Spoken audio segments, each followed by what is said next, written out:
Hello and welcome to the debate. I'm your host Sana Makbool with you at PTV World. In today's show, we're really looking at three important stories. The first is with reference to the important visit of the Uzbek president who had come to Pakistan on a two-day visit.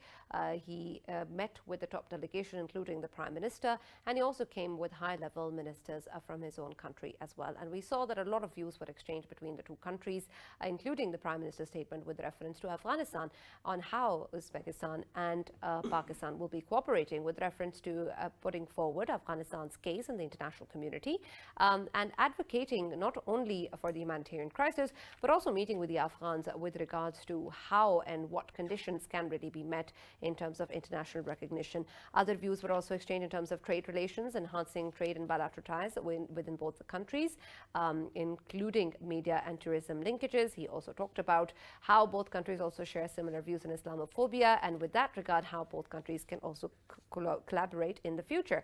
A lot of these issues, of course, were discussed in the meeting. We're going to see how this relationship is going to be explored in the coming days, and then what exactly do we mean when we talk about these different areas of cooperation in terms of actual tangible steps. Of course, we've also been joined by our guests online, and for our first segment, I'll be announcing the guests as soon as they've joined us, but let me just to tell you who have joined us. They're Khalid Taimur Akram, who is the Executive Director, Center for Global and Strategic Studies. Thank you very much, Mr. Khalid, for being with us in the show today. With reference to what the Prime Minister has spoken about on how Uzbekistan and Pakistan will be able to cooperate with each other in terms of Afghanistan's issue, the important aspects that have been highlighted, of course, include the unfreezing of assets and then also talking to the Afghans in terms of the conditions required by the international community. Both really big question marks for Afghanistan's progress. What sort of collaboration or cooperation can Uzbekistan and Pakistan enter into with reference to both of these issues? And what sort of an impact will this collaboration even have on the outcome? Yes, thank you very much.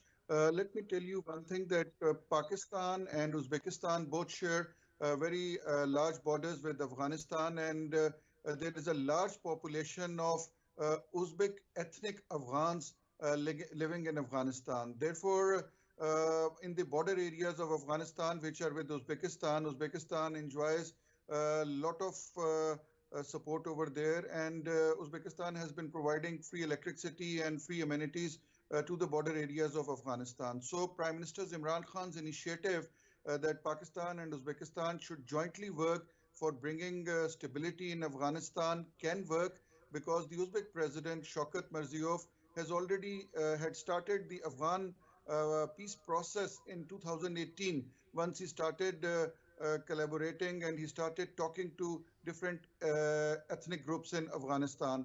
So right now, Uzbekistan has been playing a humanitarian role in Afghanistan, and I feel that in coming days, if Pakistan and Uzbekistan, they join hand together, they can bring it can bring peace in Afghanistan. And also, I would like to mention over here that on the initiative of the Uzbek president in April 2020, Pakistan, Afghanistan, and Uzbekistan had jointly signed an agreement for laying the railway line between Tashkent, Mazar-e-Sharif, and Peshawar.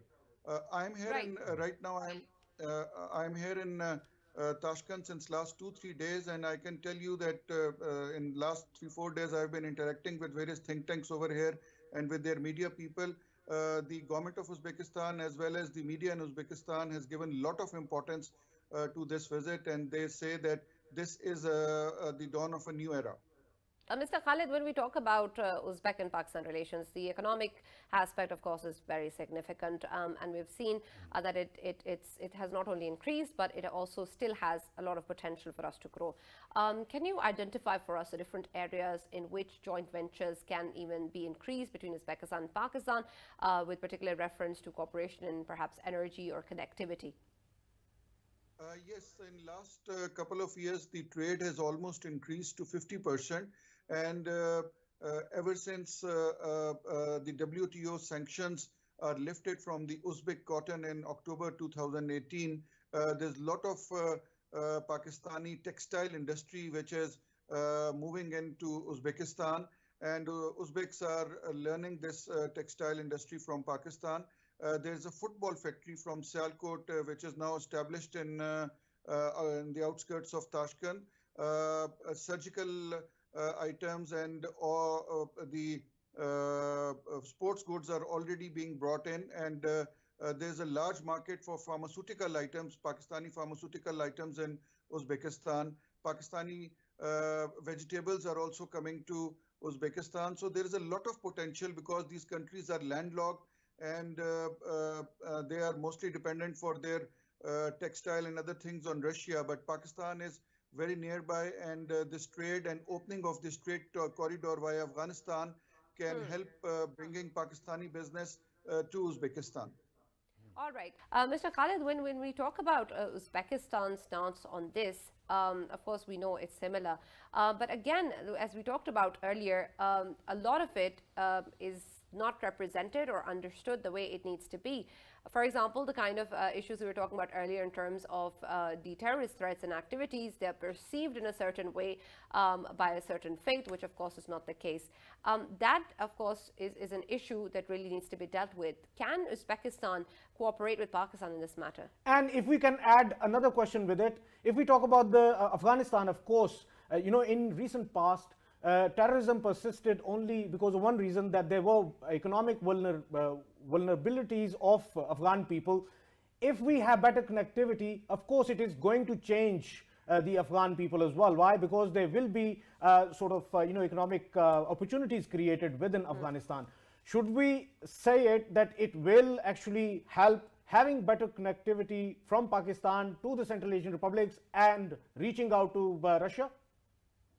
Yes, let me answer it in two parts. Number one, actually just today I attended a very big meeting over here, which was the Joint Action Plan on Counter-Terrorism, which was organized by United Nations Office of Counter-Terrorism.